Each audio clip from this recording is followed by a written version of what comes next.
Alrighty, Dion. I am very happy to have you on the show today, but there's a main reason.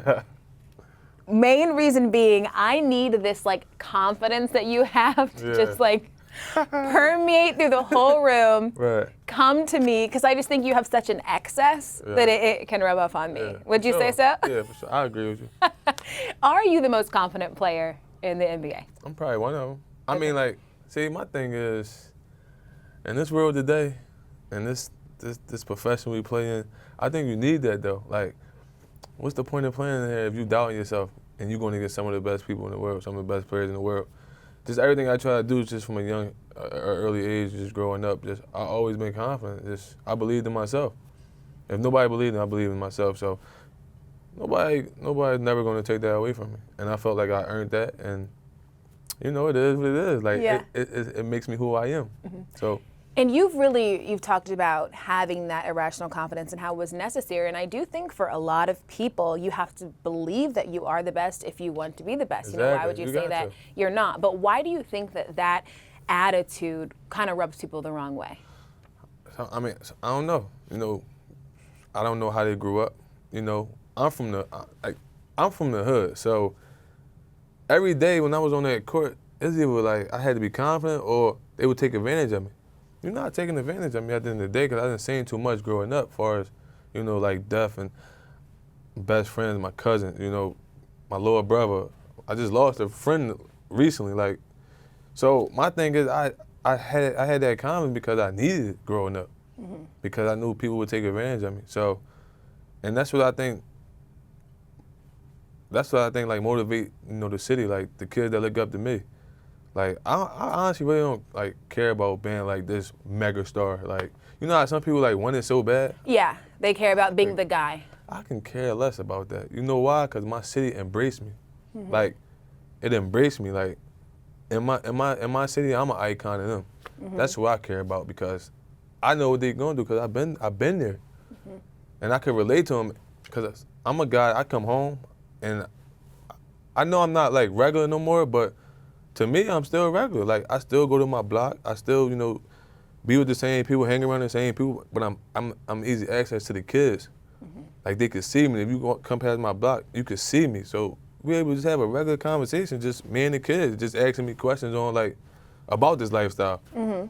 So that's why I think in that manner, I am who I am because I know I got the kids in my city looking up to me. And all over, of course, different people, of course, but I make sure I come back to my city and give back because they did so much for me. Yeah, because in many ways, even when I hear you talk about Philly, when I read your Players Tribune piece, you almost see Philly as a person. Philly kind of raised you in that aspect. No, it did though. It did in different aspects of my life. Just the trials and tribulations, but the triumph of me just making it out of all that, I don't sit there and ask I don't never sit there and why me or question because I knew what I did to get here. I knew how hard I worked. Even with my mom being shot, my father being shot, my dad almost died. My mom sold drugs. So cops, like I said, I was young growing up. I had a gun in my head. I was 12. So I didn't sing and did all that. I don't care about the spotlight, man. Y'all can have it. That don't arouse me.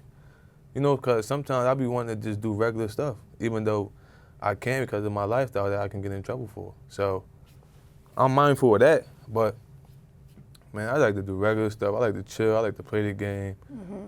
I'm a low-key guy. That's just who I am. And you've clearly made the decisions to make sure that you did not end up in a certain place. Right. But how difficult was it to make the right decision? It was hard because you see so much of your friends just, going to jail, going to the streets, taking that street route. And I easily could have did that because it was fast money, so instead of me selling drugs, I would go pump gas. I would go pack bags and at the grocery stores, taking the people's cars. That was my hustle. That was my come up. Cause at the end of the day, when I was young, I was scared of cops, but I just seen so much. I didn't seen bullets and or like I done seen this, so I didn't want to be a part of that. So me and my cousin used to wake up every morning and we used to go down to like Save a Lot. That's like a little grocery store in Philly. And we used to go to the gas station, pump gas. And I used to do like, have a little like a drill team, so we would try to get donations like that on the subway. Like, I done did all that, so, you know, like I said, man, I done did everything as far as hustling wise besides sell a drug. So, you know, if I didn't make it in the NBA, I knew I would be successful somehow because of the relationships I built. Even like, you know, as a kid, working hard, people see me working hard, so, you know. And I mean, I just always been one of them just kids that I enjoy life, even through everything I went through. Like, I just always try to find happiness in the situation. And I feel like you're able to kind of talk about these things that have happened to you with so much ease. I remember you said that at a certain point you almost became numb to the bad things that happened to you. You almost became desensitized to it. Do you still feel that way? Yeah, I mean, I'm like I said, I'm used to it. It's like I just said, I just lost a close friend, like a younger guy, man, like who I try to save, like who I had around me. Just I showed him a different like lifestyle, like it's more to what he was doing. What does that do to you mentally? It sucks because like he was a good kid, like he wasn't in the street, but he had to get. You know, he had to provide for himself. So, you know, and you know, that's the game. That's what comes with the streets, though. When you know, go back home, or if you were thinking about kids in Philly, what is the main thing that you would want to say to them? The thing that you would want them to take away from your story? You know, I got everybody's different in a way. So you never know what somebody's going through unless you talk to them. So everybody's story is different. That's what makes. That's what makes the story ending so great. Yeah. Because of everything you know you've been through, or what you know we've been through as a whole. That's why I can relate to so many people because I done been through everything. A myriad of different situations on that level of death or family or jail or something. So I would just tell them, man, just you know stay true to yourself and always have that confidence, no matter what. Confidence, that's the key. You got to, listen, like it could rub people off the wrong way, but. You know, you might find your soulmate being confident. You never know because at the end of the day, she might tell you no 5 times, but you keep going, keep shooting that shot. Oh, he must really want this or something. So, you know, you listen, man, you got to have because the ladies love it too, man, because they want it confident, man. So just be confident in everything you do, man. Like just try to be the best at everything you do, and it'll work out. But it is funny that, like, for whatever reason, society feels as though you have to be humble. I'm not saying that you're not a humble person, but when they feel as though you're not exuding the things that they think are humble characteristics, they feel like you're doing it the wrong way, which is not true at all. Early in my career, like, I was always quiet, like, because it was hard to trust. Because every time I gave in, something always would happen. Like, if I was, didn't know a person, I got to know a person, but something would happen, I had to start all over again. Now I got to close that door back up. So I just always told myself I'm just not going to try to get close to people like that because something always happen. And I'm doing a better job of really trying to give it a chance. Mm-hmm. Just give it a chance and just see what happens. But like I'm just. Well, okay, just to play devil's advocate to that thought process. Isn't a part of life being with somebody and something happening? Yeah, but it hurts when it's close to you. True. I completely know what you mean and agree. It hurts so, and you hate that feeling. Like you hate it because you don't like me. Like I don't ask myself like why, or I don't question like why anymore. Like so, I don't do it because you never really get the answers you're looking for. Because that person not coming back. Yeah. And I will say, people too. Yeah. So, but once you lose trust in them, it's hard to forgive sometimes. Mm-hmm. Because like, if I open up and he do it again, then what? Yeah. And it's my fault because I decided to do it again. Because sometimes, like, I mean, we we human. So at the end of the day, it's like, I want to forgive, though, because I would want you to forgive me if I did something wrong. And I think that's more so what I'm saying. Like, I remember I once read a quote. It's almost like, if you're trying to protect yourself from hurt, you're also protecting yourself from happiness. Right. Because most of the times, the person that is going to make you happy is also going to That's be the like if person you that's like able mad to at a hurt you. person and you got something bottled up. Yeah. But you're not telling the person your truth, like the truth. So you still going home like, why I didn't just tell them what I felt, and then you just contradicting yourself. So my thing is, man, if I got something to say, I'm gonna say it. My thing, it don't always come out the way I would like it to, and I don't never mean it in that way as I said it. But you know you go. Well, that's men. Yeah, for sure. Just kidding. So you know how you go home and say, damn, I shouldn't have did that. So or said that in that manner. But see, me, I'm aggressive, so that's why a lot of times I just try to keep my cool because I could just flash out. I could just. You blink and it's because I'm so I keep it in. So I just sit there and I listen. And I think a lot of times, like, a person really don't know how to read me, and it's good to keep somebody like. But to be honest though, I almost think you're doing that by design. I don't think you want them to be able to read you. See. So you don't try to be like mysterious. Nah, I used to. As a kid, I used to because I knew how to get my way. Like, see, I was the middle child, my mom, so I felt like she would always treat my brother and my little sister better. So that was my way of getting an advantage. Like, well, they get this, they get that, I get all the corner. So I would wind up getting stuff. Okay. So I'm learning how to, I'm off that phase now, but I'm just saying, like, I always just sat back and like just watch. It's just interesting to hear you talk because so much of how you grew up and what you saw and where you were is like the reason you are this way. I am. Right now. That's why, because of so much hurt I've been through too. So it's like, man, I'm here to do one thing, do my job and leave. But now I'm becoming more open. I'm becoming more talkative. I don't really talk that much unless like people got to know me to know that I talk. Like, cause you come ask somebody from the outside world, they don't talk much. But or some people may think I'm crazy of just stuff they heard, but that's not true. What's the craziest thing you've heard about yourself? That I got into a fight with my teammate. That never happened. Okay. Never happened. Like, never swung a punch, ever. But that just somehow just got out there. Yeah. Which teammate was the rumor? It was old, so. You're not gonna tell me? I don't really want to talk. I mean, it was Kyrie, but like just like this how crazy the media is. Like, I never put my hands on that man ever, and that's my dog till the day. We see each other, we talk hours, or how each other family doing things.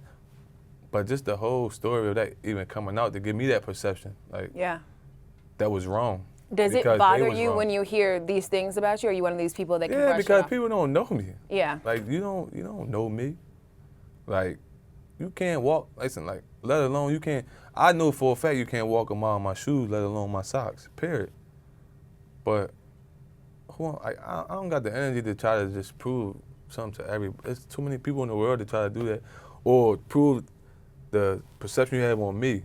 I don't got time for it. So I live my life accordingly, man. So with kind of all of these like feelings you have and things that have happened to you, has basketball been an outlet for you or no? Of course. Yeah. Of course, but at the end of the day, like, when you growing up, basketball is you love it. Like, you don't have no worries growing up. Period. Playing basketball, and with the NBA, it's so much of a business. It's so much of what to say and what not to say, things like that. And so, it's hard to kind of be yourself. And that's the only thing I dislike about it is, that it becomes a job. Yeah, like, it becomes a job, but don't get me wrong. It's something I love. It provides for myself and my family. It's something I worked in my entire life for to get here. So I'm just saying, you basically got to live in like a fishbowl. Explain. And like, you can't really do nothing. Everything hits the internet. Fake stories is out there. People always say from the sources when you don't even know half the sources. Just that bothers me. Like, it's just, you know, that part of the game that makes the game like it's not the same. Yeah. So like, but.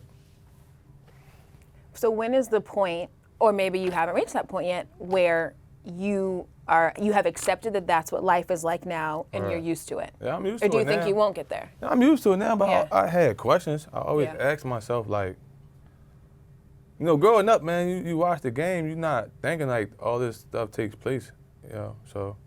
That is one of the things that's so funny about, you know, growing up and now, like, being in sports media, being around people, you think it's one thing, the greatest thing ever, and until it's you get not there. that thing It's at all. different. It's a job, and you know, you just gotta be careful. What's been the biggest kind of like surprise to you that, like, okay, this is not what it is. I thought it was this way, and it's completely different. I don't know. That's something I really gotta sit there and think, like, but. Like, sports almost seemed like a movie to me. Right. When I was younger. In what way? I mean, just like, you thought all the people were great. Right. Everyone was a good-intentioned person. Right. They thought the team was a family, and all the people around them, they wanted to succeed. Right. That isn't the case. And, you know, I remember I read this quote once, and I always say this, is that great men are not always good men. Right. And that's what I kind of try to think in my head when I'll meet somebody that I've always looked up to, that just because this person is the best at their respective sport Right. does not mean that they're necessarily always a good person. Right.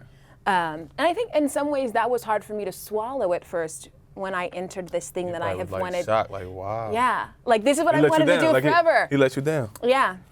So, and you know, it's not like there is like some specific story I'm like, wow, but it's just everyone is mortal. Right. But I think when you're younger, you don't think that about Exactly. people. I mean, when you're young, you got no worries.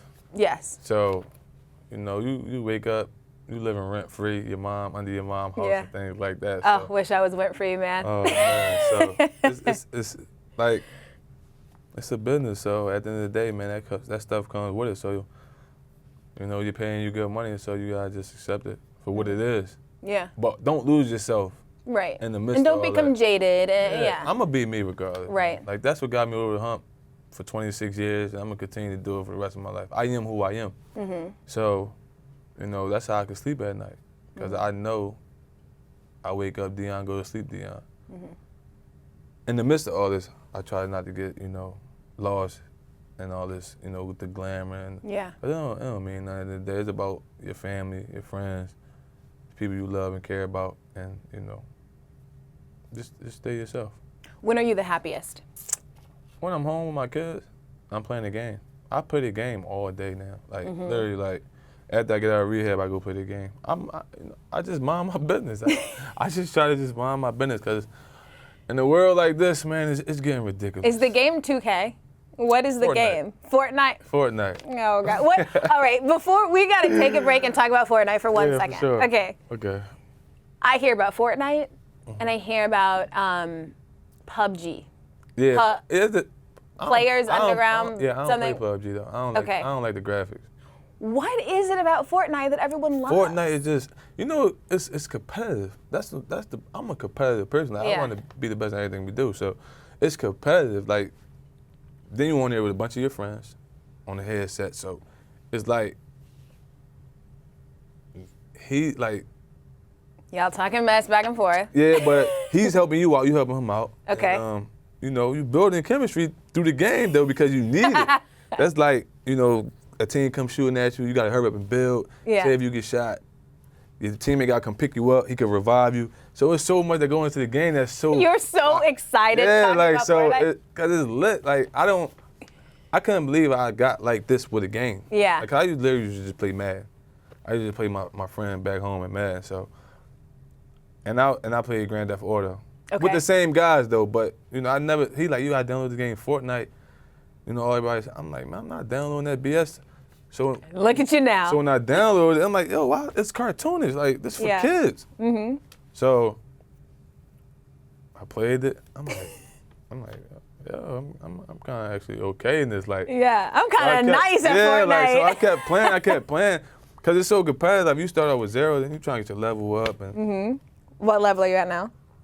oh, it was season 4 just started. So I was at Okay. level 98.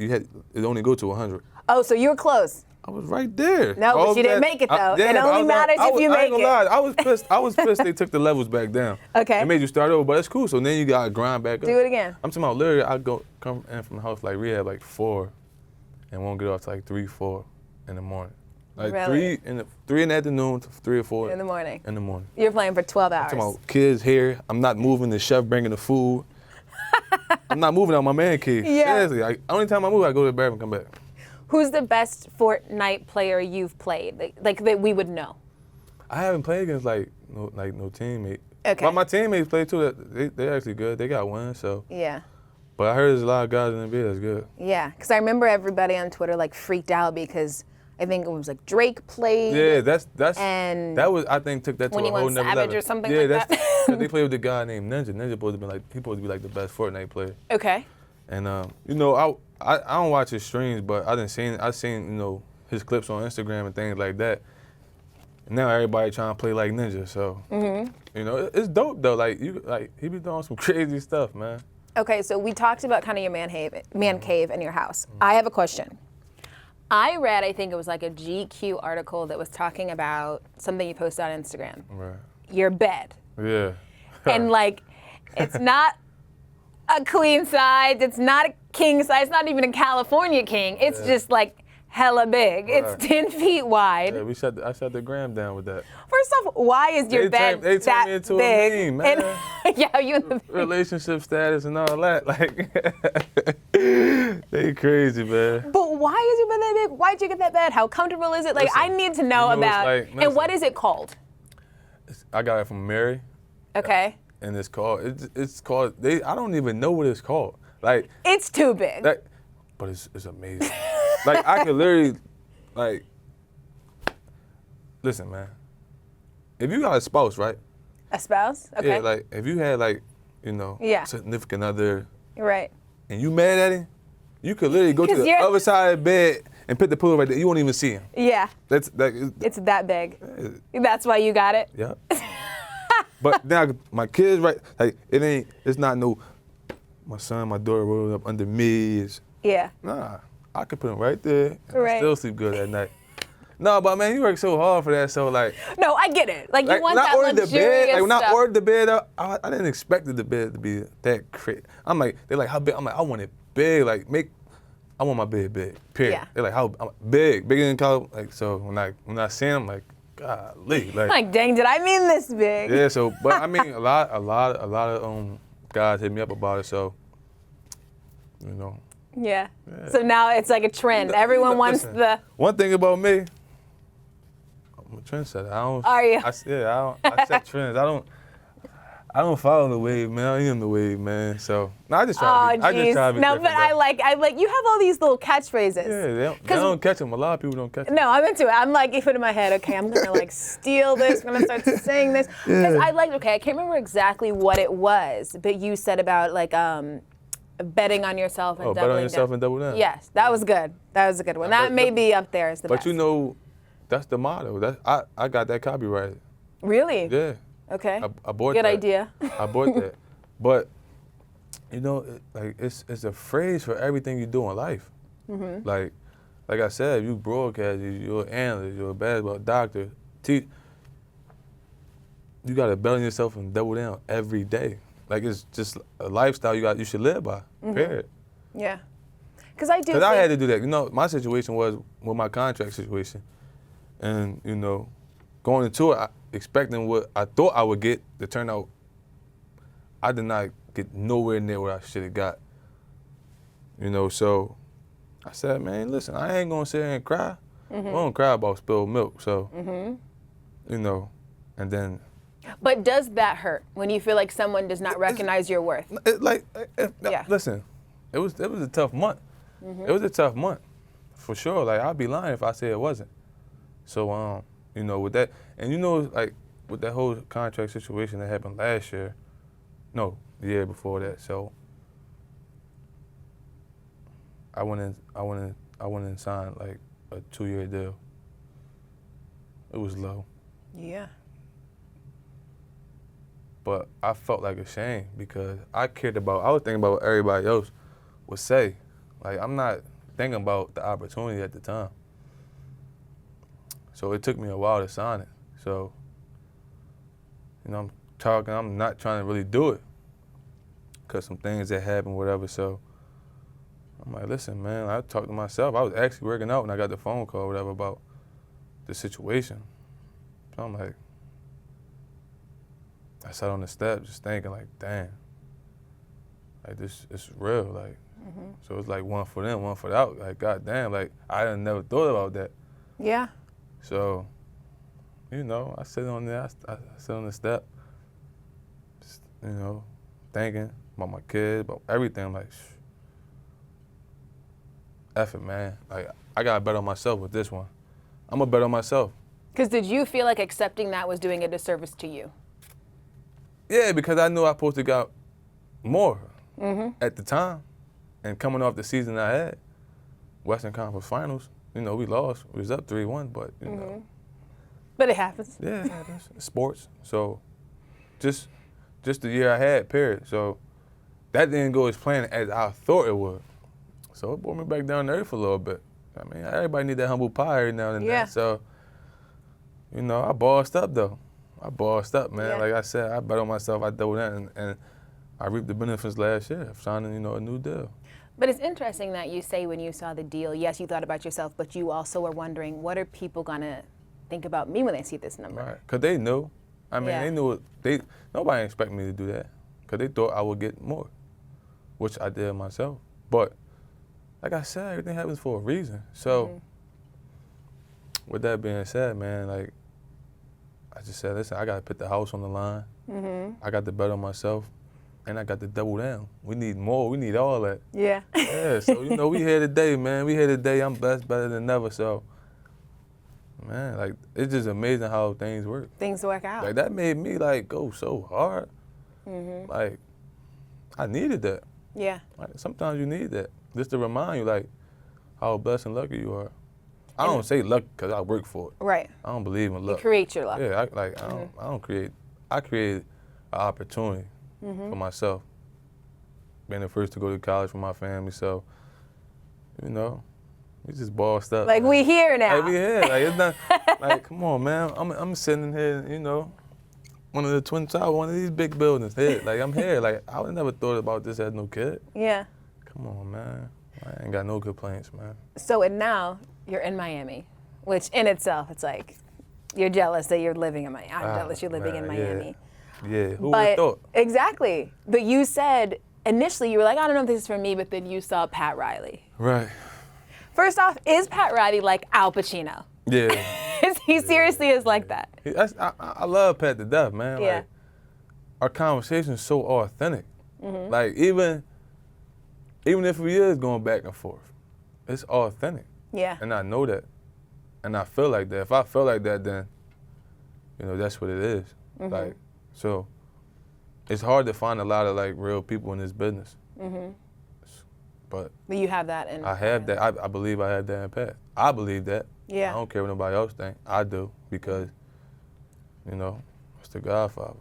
For sure. For sure. Like, that is what I, like, the hair. Like, my thing is, suits. he a guy been around basketball for 50 years. So he know. And he, like, when I went in there and he talked to me and gave and drew out the blueprint for me and all that, everything he said came to fruition. Really? Tell me some of the things that he Just told you. about the opportunity and, how great he thought I was, and, I just never had the opportunity, but here they're giving me the opportunity. He asked me, what would you do if the ball was in your hand and we, go ahead, basket and things like that? I said, give me the ball, get the hell out the way. That's before, even the big shot that occurred. Yeah, and you mean the celebration, I can't even do it. Yeah, that one. So, like, all that, man, just, it everything played out how I thought it would. Best thing Pat Riley has told you? Just about life off the court. About saving my money, investing in it, doing the right things. So You know, we don't even like talk about, if I'm messing up or something, he'll tell me. But we don't even talk about sports. It's my lifestyle off the court, which is not crazy. He just, you know, just telling me make sure your kids and things like that and you know, in your plans, which they are, so. Now, I have heard you throw quite the party. Oh man, yeah. Oh yeah, for sure. So it has been crazy, folks. You got to come down there. You got to see how we do. I need to hear what a Dion party consists of. Just to Fun, confirm. crazy, loud, sweaty.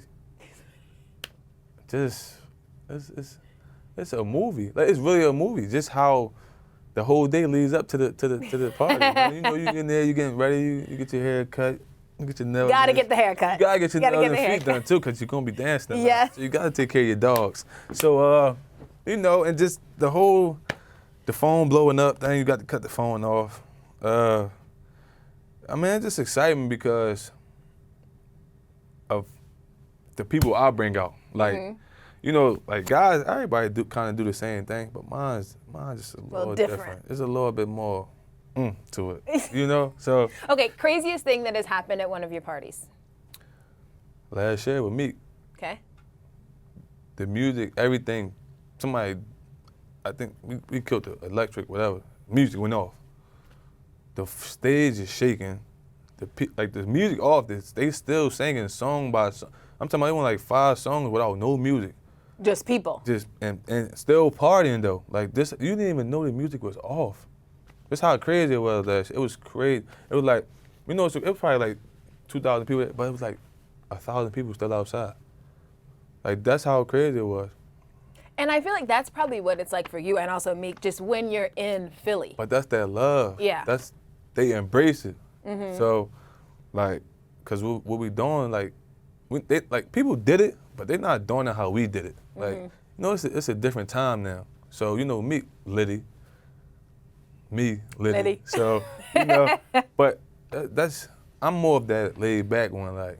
So it's like when you put them two forces in that room together, like, and everybody can vibe to, that gravitate to you, like without, like, just because of who you are and the love that you show. I think that's what makes like the party more funner though. So, you know, it's everybody safe, everybody get home safe. So it don't be no conflict. It been doing it for 5 years. So, okay, being at a place like Philly where you're so comfortable, it has its own culture. Like, it is very much its own place. It's still crazy. Don't get me wrong. Like, it's still a lot of like homicides and things like that. So don't think it's just, but it's just like. No, but that's the thing. Being in a place like that, what was it then like to go to Syracuse? What was? Oh, it was different. It was different. Yeah, like what? I'm curious as to like what that adjustment is. With like. Syracuse, I just knew I was safe. Did you ever feel safe in Philly? At the time when I was a kid. When did you stop feeling safe? Like, me personally, I always felt safe though, but it's like, as you get older, the streets get a little bit more crazy. So you never know, especially the position I'm in now. But it's still interesting that you would say that at Syracuse you felt safe. Yeah, like, because it was basketball home, but you know, you stay in the dorm, literally across the street. So I would go there, be back home. Like, I knew I was in my. It's rare that, you know, you think about somebody jumping in your window, and you know that happened in Philly. Like, so I didn't really have to worry about that in Syracuse. We didn't even have no windows downstairs, I don't think. Yeah. Living that college life. Like that dorm life. So I just knew I was just safe. Wait, hold on. I have to ask because people would jump into your windows. In Philly? Yeah. Of course. Man, like my house got raided, right? So, you know, they tortured the house. I'm talking about house upside down, beds, everything. They is cops. Okay. You know, whole drug situation. Yeah. Whole house upside down, like upside. I'm talking about literally. I'm looking at. I walk in the house. I'm like, it's gonna take 4 or 5 days to fix this. Yeah. So we all slept downstairs, like, you know. And when we sleeping, like, you know, in the hood, you got the little screens that you put in the window. We had those, and all you hear is somebody just push it in and try to jump in. So we, like, when we all jump up, you know, they head was in the window, like, like that. And we jump up with the, yo, we Yeah. started saying, and they jumped down and ran. Like this, it was crazy like Like that. just stuff like that. Yeah, just running your window. But they not knowing we all downstairs. Yeah. So imagine if we wasn't.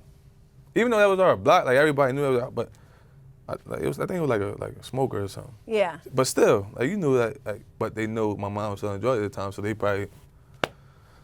They're just trying to get in. Yeah, but we all downstairs. When is the time that you have probably felt the most scared? You know, I don't, listen, man. Like I don't like. Probably on a plane. Even though I fly so much, Right, I like just thinking still it can't may- get used to Yeah. that turbulence. So, like my thing is, like I'm just more scared for my kids, even though they got a great life. This just this lifestyle now. Like I don't want them to get brainwashed into that. Like my son is growing so fast, so you know I try to I let him be a kid. I let him be him. I let him be a man. But I just look at him at night when he sleep, like, damn, I don't got alone. Yeah. Cause he knows so much right now. And my daughter just, you don't know true love until you have a daughter. That's my Like- dad always like tells it's me different. It's just like my son. I'm gonna let him be. Like Yeah. my daughter, I just like, oh, like I got my gun license too, so I'm not worrying about nothing. That. Yeah. Yeah, like it's just like she's like I don't know, y'all woman is different. He's just so protective. Like if you do the littlest thing in my life, oh my God, it's terrible. Even thinking about it. I hate it. That's Yeah. how bad it's bad because I don't like it. Yeah. Were you one of those like guys that was always like, I don't want daughters. Yes. I only want Yeah, sons. that's why I said I want 3 boys. Boys are easier too. Like I don't gotta worry about the whole, girl thing and I'm not really like the hips and you just I'm like, oh my, like slow like The that. girl thing. Yes. The hips. Yes, that type of stuff. Like I just like but it make you But let me say, I always think it's interesting when guys will say, okay, I want to have boys, I don't want to have girls, because at the end of the day, it's really the same thing, because you're still going to have to teach your boys to treat women a certain way. Right. Whereas you would have to, like, either way, you're having to teach the same things. Yeah, but it's just different. Like, I don't want nobody near my daughter. Yeah. Like, I'm thinking about homeschool for her. That's how bad it is. Because I can't see another guy hurting my daughter. Yeah. Because You wouldn't be able to take it. at all. Yeah. And then I'm gonna end up in jail. Yeah. No, I feel that. I Like- feel that. My dad's the same way. Yeah, like so we're not playing them games, man. So you treat it accordingly. You don't do nothing at all. No, I feel it. Cause I'm there. I'm be right. With your gun license. Yeah. He's not disrespect. He got to see me. Yes, you got to see He it. got to see me. Like. Okay, I do have, before we get to your questions, I have a couple New York questions, obviously, and New York, you got to see. So obviously, you and Fizdale kind of went like past each other when you were in, he was out, so it's not like you I spent love much time Fizz. around it. Yeah, I want to hear your thoughts on him being here in New York. He's a real guy. Yeah. Like he's up front, he up and down, straight up and down. So I think New York got a great coach. Honestly, How is he with players? Because that's one of he's the things great that with he's players because really, he understands the game. yeah. He's been around some of the best players in the world. D Wade, LeBron, it goes on. So, Is New York fixable? Can Fizz fix yeah, New York? they got talent. They moving in the right direction. Couple pieces here and there. New York, it's tough to play in. Like if you're not mentally ready, then it's gonna be hard for you Yeah. because of they want to win now. Like they tired of waiting. So I just think like with situations like that, I think Phil's the perfect fit for that because he know what he's doing. He got the experience. He won championships. He know like the culture's like. He know how to build a culture for particular team, organization, whatever. So I think they made the right move with that. Okay. Let's talk about Melo a bit. Obviously, you guys have the Syracuse connection. I'm sure you guys are tight. What do you think of his whole situation, how he's dealing with being with OKC? Because it's also a place you've been. Yeah, it's tough. Like it's tough because it's 3 alpha males on the team. Everybody who was the man on their own, team at a point, and now that you got to come together and you got to figure that out. There's only one basketball, like I said, so I think Melo sacrificed a lot, and taking less shots. Just trying to do what he can to win and fit in. Time is ticking, of course. So I think he at a point where he still got years left in the tank. I believe so. Now, there's this isn't about Melo, but there's this idea that players get better when they leave Oklahoma City. I've seen that statistically. Yeah. I was up there. Yeah. I remember you were on the graphic. I was up there. Do you agree with that, or do you feel like that is the case for you? See, me, like I said, like earlier when I was on the show, to me, it was a learning experience. Like, I learned out the situation, and I was able to, go somewhere else and, do my thing. So, it depends how you take it in them situations. And how did you take it? I took it as I was in the Western Conference Finals, up 3-1. One of the best teams Oklahoma probably talent-wise ever had. And I'm here today because of the opportunity I got in Oklahoma City to learn how to be a pro, to learn how to work smart, and learn how to work period. I've always been a hard worker, but it's how you did it. I think I became a true professional. Through that. Through that. Because I'm sure you had to deal with some stuff. You were like, I am such a good person for dealing with this the way that I'm dealing with this. Yeah, like, so, me, I think it was a learning experience. Melo was probably a little different. Do you ever think, just me as a basketball fan, I always wonder, like, what if that core OKC team came back, stayed together? Stayed together. It'd been crazy. Would have been so different. You know what's so crazy? Like, after we lost 4 straight, 3 straight, whatever, up 3-1, 4-3, whatever, how you want to say it. Straight, yeah. So, Iguodala said OKC was the best team in the playoffs, period. After KD left, though, he said, now that he left, I could say this. They should have been in the finals. So who knows what could happen? That. We may never know. Yeah. But I don't live in the past, man. Like I said, man, move forward. I can't. But do you think about it? Because I want to win. So when you come accustomed to winning, you're like, man, like this what it feel like. Feel good at the top. So when we just clicked at the right time, too. I won't say we was perfect throughout the season because we wasn't. We had ups and downs. We had trials and tribulations. We had everything. So this is the way how we came together in the playoff. We just clicked, boom. Yeah. And just matched up well with anybody. And just for that, not to bring the team back, there's probably could be questions there forever. For sure. The what if, yeah. Now you're in a place where you can win new games. I had no worries. Yes. 305. I have never been to Miami, by the way. Everyone's always like, what? Lying. Promise, never been to Miami. I feel like it's basically just like a huge like Drake song. And I don't know if it's my vibe. What type of song? Just like. The new one? Just all Drake songs. Nah, you'll love. It's an accumulation of every Drake song. You won't wake up with a bad day at all, every day. Really? Well, that song also is therapeutic. I wake up every day with T-shirts and dry fits, shorts. And dry fits. And flip-flops and go to work. Really? I promise. See, that is like the life. You don't gotta wake up.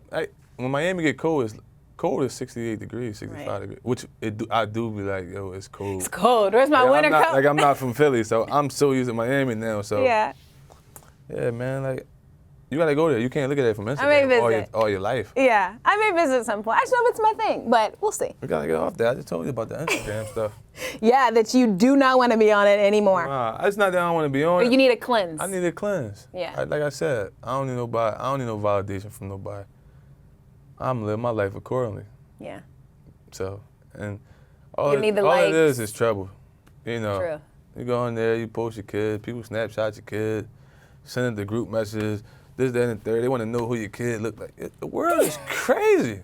Wait, what? No, this is what we do. Like, like you have a child. Yeah. And you don't post them for months.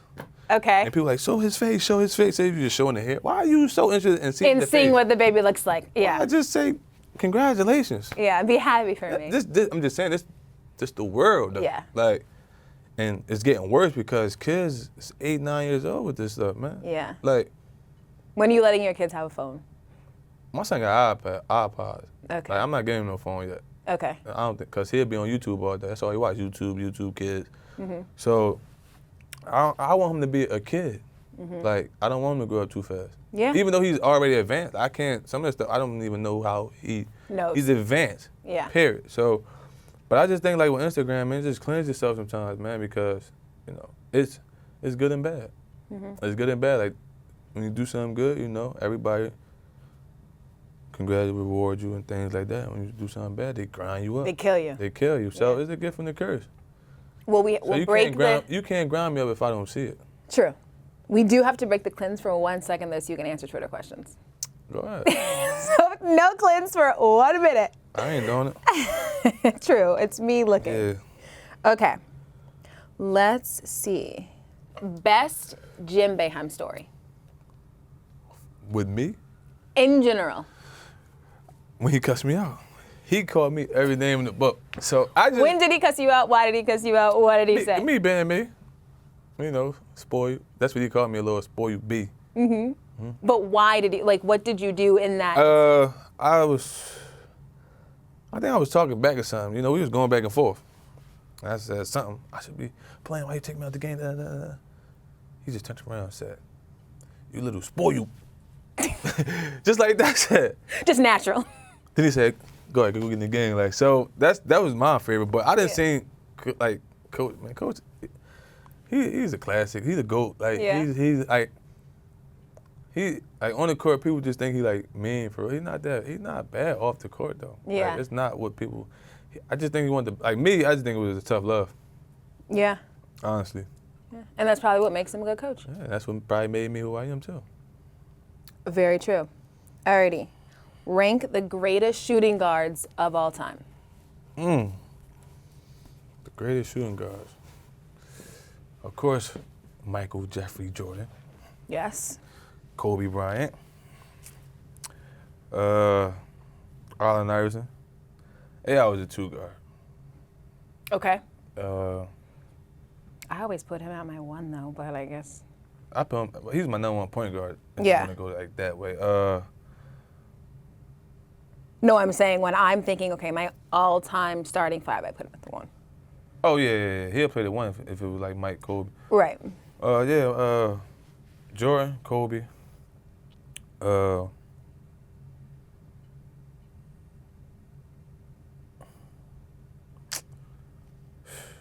It's tough. You know, I can't remember all the players back in the day. Dion? Is that? I'm in my own. You're in your own, okay. Yeah, I'm not in those guys like bragging. I gotta win. You gotta win in this league to be considered like anything close. I feel you. Yeah, I would like to win. I don't care about that. But those are the ones you can name right now. Yeah, like Jordan, like Kobe. Cause they so Allen Iverson. But Allen Iverson the GOAT to me. Yeah. Like, Michael Jordan the greatest player ever, but Allen Iverson the greatest player ever. To you. To me. Yeah, especially being Philly. Philly, growing up watching that. Okay, this one's funny. What's bigger, his bed or Whiteside's ego? My bed. The bed. My bed. Whiteside don't got no ego. That's funny. Let's see. Tell him to come to the Knicks. Let's see. Free agency over with. Right. What do you need to add to your game to take it to the next step? Honestly, just being consistent and efficient. I think that's key. Just being efficient and being consistent. Okay. Well, I will say, you know what? The confidence worked. It rubbed off on me. Yeah, you got to. I had to get some of that. Yes. Now, I already have a lot, but I just needed a little more. That's all you need. I got it. It give you that glow. You already got the glow. It give you a little bit more. Give you a little more, the extra. Yeah. Well, I appreciate you coming on. Honestly, people ask me all the time, like, what's my favorite podcast? This is up there. You were incredibly open and candid and honest, and I appreciate that. So. I mean, I always love interviews where I could be myself and be real. Yeah. Well, I'm happy you felt like you could do that here. Yeah, for sure. I felt loose. I wasn't. You see, I'm not uptight. I'm chilling. I'm good. Yes. I'm about to head home though. Yeah. To the game. What game? Really? Fortnite. Oh, no question. I'm gonna take a nap first. Though. Nap, then Fortnite. I've been up since 7. Nap, Fortnite, all night. All right, I got you. Well, thank you for coming on. Thanks for having me.